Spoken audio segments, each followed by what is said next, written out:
Olá, boa tarde, turminha do sexto ano. Tudo bem com vocês? Eu espero que sim. Olha a professora Nara aqui mais uma vez, para mais uma aulinha de língua portuguesa, certo? Hoje nós iremos continuar estudando os gêneros textuais, nossa parte de leitura e interpretação textual, ok? Só que dessa vez a gente vai relembrar um outro gênero textual que vocês já começaram a estudar esse ano, tá bom? Na aula passada nós falamos sobre o Código de Defesa do Consumidor, não foi isso? E hoje a gente vai estudar sobre o gênero textual poema, ok? Acompanhem tudo, prestem atenção em tudo. Se tiver alguma dúvida, já vão anotando aí para depois conversar com os professores de vocês, ou na plataforma, Mob Família, ou então nos grupos de WhatsApp, tá bom? Prestem atenção em tudo, anotem o que for possível e tentem responder as atividades que eu for colocando aqui para vocês, para ver se vocês realmente aprenderam o que foi passado, tá bom? Então vamos lá, vamos começar. Primeiro de tudo, vamos ver aqui qual é a nossa habilidade de hoje, tá? Que habilidade nós iremos trabalhar? O gênero textual já é o poema, tá bom? E a habilidade é essa aqui, a habilidade 16. Interpretar em textos efeitos produzidos pelo uso de recursos expressivos sonoros, bem como as estrofações, rimas, alterações, entre outros que a gente vai vendo aos poucos, tá bom? E semânticos também, como as figuras de linguagem, por exemplo. Claro, aqui tem muita informação nessa habilidade, mas a gente vai estudando aos poucos, tá bom? Vocês vão entender direitinho ela conforme a aula for fluindo, tá bom? Antes de começar realmente aí o nosso estudo, eu gostaria de fazer essa perguntinha aqui para vocês. Eu sei que vocês já estudaram esse gênero este ano, já tiveram contato com o gênero poema, mas me falem aí, vão aí pensando, vão refletindo. Vocês sabem o que são poemas? Aquela velha pergunta que eu faço para vocês. Se eu puser um texto aqui, vocês saberão me dizer se é poema ou não? Se pertence a esse gênero textual ou se pertence a um outro? E o que te leva a dizer se tal texto é um poema ou não? Como é que você fica sabendo se aquele texto é poema ou não, tá? O que você utiliza, que estratégias você utiliza, o que você observa num texto para verificar se ele é um poema ou não? Pensem aí, tá bom? Vou colocar um texto aqui que é a definição de poema, mas é uma definição de poema de uma forma bem diferente, é uma definição bem poética, e daqui a pouco vocês vão entender mais por que eu estou falando que é uma definição poética, tá? O poeta Mário Quintana, ele escreveu esse texto definindo o que é poema, dizendo que é poema. Vamos ver aqui no texto do Mário Quintana o que é poema para ele, tá? O que ele considera poema. Então, olha só, o título é Os Poemas. Vão acompanhando aí a leitura, tá? Os poemas são pássaros que chegam, não se sabe de onde, e pousam no livro que lês. Quando fechas o livro, eles alçam voo, como de um alçapão. Eles não têm pouso nem porto. Alimentam-se um instante em cada par de mãos e partem. E olhas então essas tuas mãos vazias, no maravilhoso espanto de saberes que o alimento deles já estava em ti.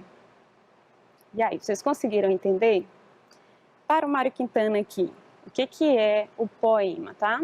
Ele fala que o poema, os poemas, são pássaros que chegam não se sabe de onde e pousam no livro que lês. Imagine você abrindo um livro de poemas, está lá cheio de poemas e você vai ler. Para o eu lírico aqui, para o texto que a gente acabou de ler, poemas são pássaros que chegam, que partem, que ficam, que partem, tá? E o que quer dizer isso?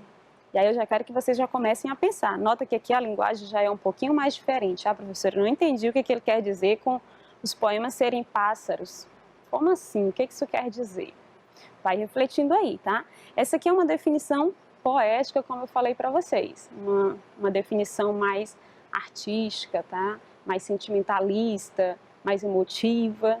Mas vamos ver o que é poema numa definição agora mais objetiva, digamos assim. Aquela definição ali do Mário Quintana é uma definição mais subjetiva, tá? É o que ele pensa dos poemas, tá? Para ele, o que é poema. Agora, uma definição mais objetiva, e aí vocês vão começar a lembrar do que já estudaram algumas aulas atrás. Poema é um texto literário, olha só, é um texto literário, escrito em versos que são distribuídos em estrofes. Relembraram aí?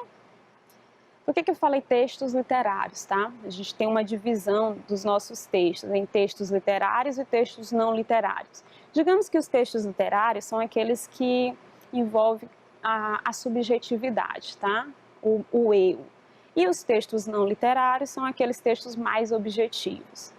Outra coisa para diferenciar bastante, os textos literários são aqueles que dá margem para várias leituras, várias interpretações. E os textos não literários são aqueles que não dá margem para mais de uma leitura, tá? Para mais de uma interpretação. É uma interpretação única, é uma leitura única, tá bom? Vamos pegar, por exemplo, uma letra de música e uma notícia. Temos aí dois gêneros textuais. Imagine que você está diante de uma letra de música e diante de uma notícia. A letra de música é um texto mais subjetivo. A interpretação vai depender muito de mim. Assim como se outra pessoa for ler, vai depender muito das vivências dessa pessoa. Já a notícia não pode ter mais uma interpretação, tem que ter só uma, tá? Não dá pra gente entender mais de uma coisa em uma notícia, é para entender só os fatos que foram narrados, tá bom? Então agora dá pra gente entender o que é um texto literário, a letra de música, por exemplo, é um texto literário. E a notícia é um texto não literário. Deu para entender aí, né? Então vamos lá. E como assim o poema é um texto literário escrito em versos que são distribuídos em estrofes? Vamos fazer mais uma comparação. Vocês imagino que estejam diante da letra de música, vamos pegar a letra de música e vamos pegar um conto, tá? Uma história fictícia aí. Olhando para esses dois textos, a gente já começa a perceber uma diferença entre eles na estrutura, tá? Ao olhar para a letra de música, eu vejo que ela é escrita uma linhazinha abaixo da outra, tá? No conto, por exemplo, não há isso, há um espaçamento parágrafo, né? A gente chama de textos escritos em prosa. Então, a gente tem os textos escritos em versos e os textos escritos em prosa, tá? Quando eu falar de prosa, lembra aí de parágrafos, tá bom? Então, o que é verso diante disso? Verso é cada linha escrita do poema, tá? Do texto que a gente vai analisar hoje. E a estrofe é um conjunto de versos, tá bom? Professora, você está falando, ainda não estou entendendo. Vamos ver na prática para facilitar? Olha só, eu trouxe esse texto aqui para vocês, que é um texto chamado Teus Olhos, o título é Teus Olhos, e é do Junqueira Freire, tá? Então, olha aí como é que é a estrutura dele, como é que ele já está organizado. Que lindos olhos que estão em ti, tão lindos olhos eu nunca vi. Pode haver belos, mas não tais quais. Não há no mundo quem tenha iguais. Tem tal encanto os olhos teus. Quem pode mais? Eles ou Deus? Olha que bonito, né? Nota aí que já é um texto mais subjetivo. É um texto em que a pessoa está descrevendo aí os olhos de alguém. E que esses olhos chamam tanta atenção dessa pessoa que está descrevendo, que ele chega a questionar, né? Quem é que pode mais? É os olhos dessa pessoa ou é Deus? Olha como é forte o olhar dessa pessoa, não é? Ele fala que esses olhos são belos e que nunca viu outros iguais. Pode até ser que tenham outros olhos belos, mas não são iguais aos dessa pessoa que ele está admirando, aos olhos desse ser que ele admira, tá? Então eu digo para vocês que nós estamos diante de um texto que pertence ao gênero poema. Como é que eu sei? Porque é um texto que está escrito em versos, tá bom? E esses versos estão distribuídos em estrofes. Olha só, cada linhazinha dessa escrita, que vocês estão vendo aqui, ó, cada linhazinha dessa a gente chama de verso, tá bom? Cada linha escrita do poema é chamada de verso. Então aí nós temos 4 versos. Aqui nós temos mais 4 versos, tá bom? Toda linhazinha escrita do poema é um verso. E aqui nós temos mais 4 versos, certo? Então, texto escrito em versos. Esses versos estão distribuídos em estrofes. O que são as estrofes? As estrofes são os conjuntos de versos. Olha só. Aqui eu estou diante de um conjunto de versos, um conjunto com 4 versos. Aqui mais um conjunto de 4 versos e aqui também mais um conjunto de 4 versos, tá bom? Então eu tenho aí 3 estrofes, certo? Então deu para entender? Vamos lá de novo na definição mais objetiva do que é poema. Poema é um texto literário, escrito em versos, como vocês estão acompanhando aí, e esses versos são distribuídos em estrofes. Tranquilo? Deu para entender? Deu para relembrar o que vocês já estudaram algumas aulas atrás? Além disso, gente, esses poemas, esses textos escritos em verso e distribuídos em estrofes, eles podem ou não conter rima. O que é isso? Vocês também já viram, mas vamos relembrar. Quero que vocês observem essas palavras que eu vou destacar. No segundo verso, a palavra ti, tá bom? Aí no quarto verso, a palavra vi. Olha as outras aqui. Quais, iguais, teus e Deus. O que essas palavras aí têm em comum? Provavelmente você está dizendo o som, né? Elas são muito parecidas ao pronunciar. Olha só. Que lindos olhos que estão em ti. Tão lindos olhos eu nunca vi. Ti e vi. Aproximação sonora, né? Quais, iguais. Também tem uma aproximação sonora. Teus e Deus. Nota aí a aproximação sonora. Quando eu falo em aproximação sonora, eu estou dizendo que os sons se parecem, tá bom? Então isso a gente chama de rimas. O que são as rimas? São os sons semelhantes no final de diferentes versos. Mas na frente vocês vão ver que essas rimas nem sempre aparecem no final dos versos. Elas podem aparecer também dentro do verso, no meio do verso, tá bom? Mas isso é uma história para uma outra aula, tá? E nem sempre o poema tem rimas. Eu prefiro os poemas com rimas, mas não é uma obrigatoriedade, todo poema tem que ter rima. Não, tá bom? E aí, professora, poema, poesia, qual é a diferença, tá? O poema vocês já viram. O poema é o texto escrito em versos distribuídos em estrofes, não é isso? É algo concreto, é a forma escrita que poderá conter ou não poesia. E aqui eu já estou dizendo o que é a poesia. É a beleza, tá? É o que é belo, é a arte, tá? É a transcendência dos sentimentos. Poesia é algo imaterial, transcendente e abstrato, sendo possível enxergar a poesia além da escrita. Então a poesia não está só no texto escrito, não está só no poema. Eu posso encontrar poesia, por exemplo, ao observar um casal de idosos sentados em uma praça rindo de algo que eles lembraram de seu passado. Isso pode ser poético, tá bom? Posso perceber a poesia nas pinturas, nas esculturas, nas fotografias, nas paisagens, tá? Então não é algo, necessariamente a poesia não é um texto, tá? O texto é o poema, é o gênero textual, tá bom? A poesia é a arte de emocionar, é a arte de contar algo, é a arte de expressar os sentimentos, ok? Quando a gente fala em poema, a gente fala em eu poético e eu lírico. Vou explicar para vocês bem direitinho. Vamos lembrar aí dos textos narrativos que vocês leem. Por exemplo, um romance, um conto. Lá tem alguém que conta a história, não é?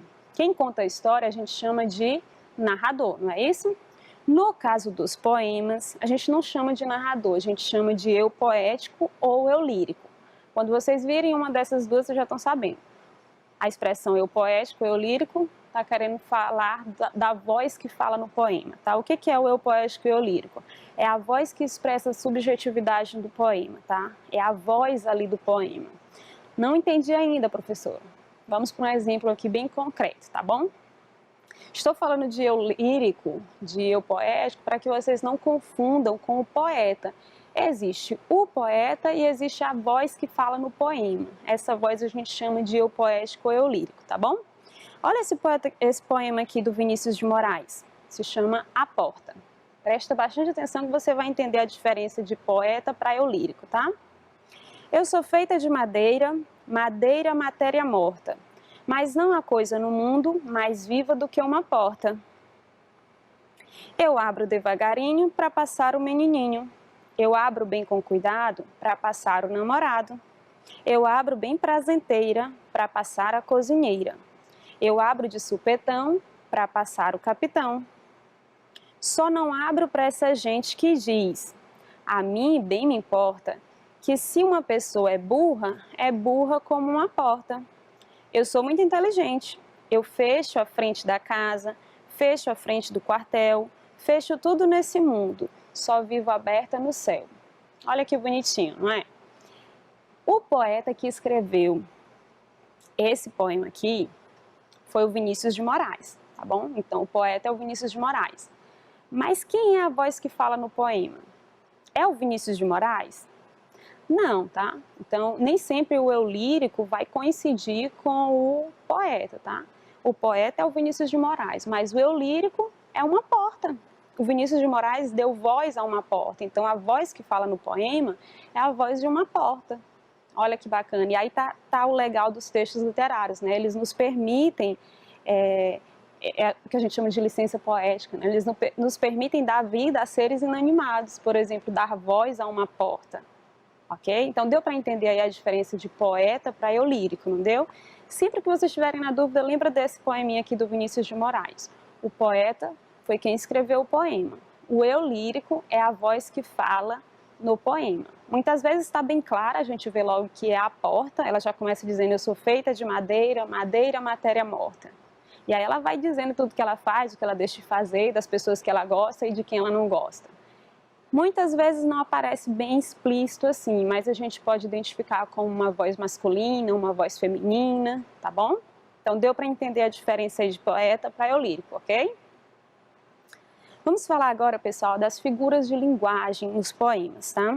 Falei ainda há pouco que esse texto nos dá liberdade para criar coisas que não são possíveis, digamos assim, na vida real, tá? Por exemplo, ouvir uma porta falando, né? Isso só é permitido ali nos textos literários, nos poemas, digamos assim. Isso acontece, gente, por conta das figuras de linguagem. Existem muitas figuras de linguagem, hoje nós vamos conhecer algumas que se fazem muito presente nos poemas. E elas são importantes porque elas deixam o texto com essa coisa bonita, com essa poesia que a gente tinha falado antes, tá? Olha esse texto aqui, A Estrela, do Manuel Bandeira. Vi uma estrela tão alta, vi uma estrela tão fria, vi uma estrela luzindo na minha vida vazia. Era uma estrela tão alta, era uma estrela tão fria, era uma estrela sozinha, luzindo no fim do dia. Por que da sua distância para minha companhia não baixava aquela estrela? Por que tão alto luzia? E ouvia na sombra funda responder que assim fazia, para dar uma esperança mais triste ao fim do meu dia. Que figura de linguagem aparece aqui? E como é que a gente pode perceber isso? E essas figuras de linguagem, elas são importantes para a gente compreender até o sentido do texto, o que o texto quer dizer, tá bom? Então, eu quero que vocês observem aqui uma das figuras de linguagem que se faz muito presente, estava presente até no poema anterior que a gente leu, A Porta. A chamada personificação, tá? O que é a personificação? Ó, persona, né? Pessoa, já tá lembrando aí, né? Personificação, gente, é quando a gente dá voz a seres que não têm voz, digamos assim. E não só voz, características humanas a seres inanimados, digamos assim, tá? No caso do poema Estrela, do Manuel Bandeira, a gente vê aqui que o poeta está dando voz a uma estrela. A estrela é um ser inanimado, mas no poema ela se comporta com características humanas, digamos assim. Professor, onde é que você está vendo isso? Como é que você percebeu isso?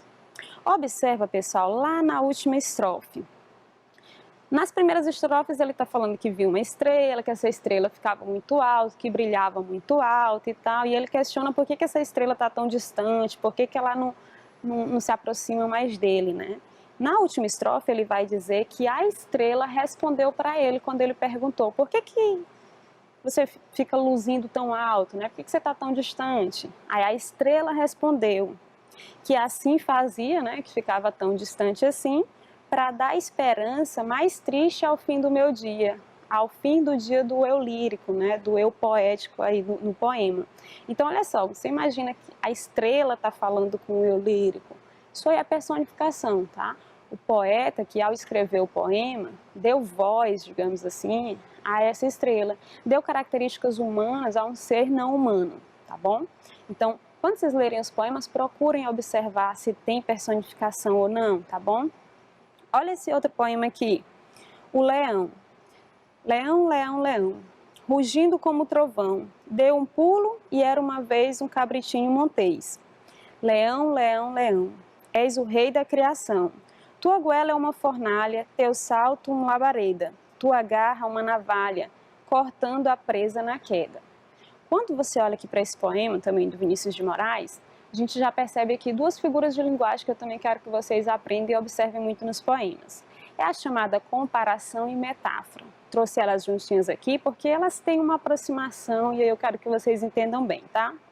A comparação, o nome já está dizendo, né? Eu comparo uma coisa a outra, tá bom? Vou comparar. Tem algo entre esses dois que são semelhantes, que se parecem.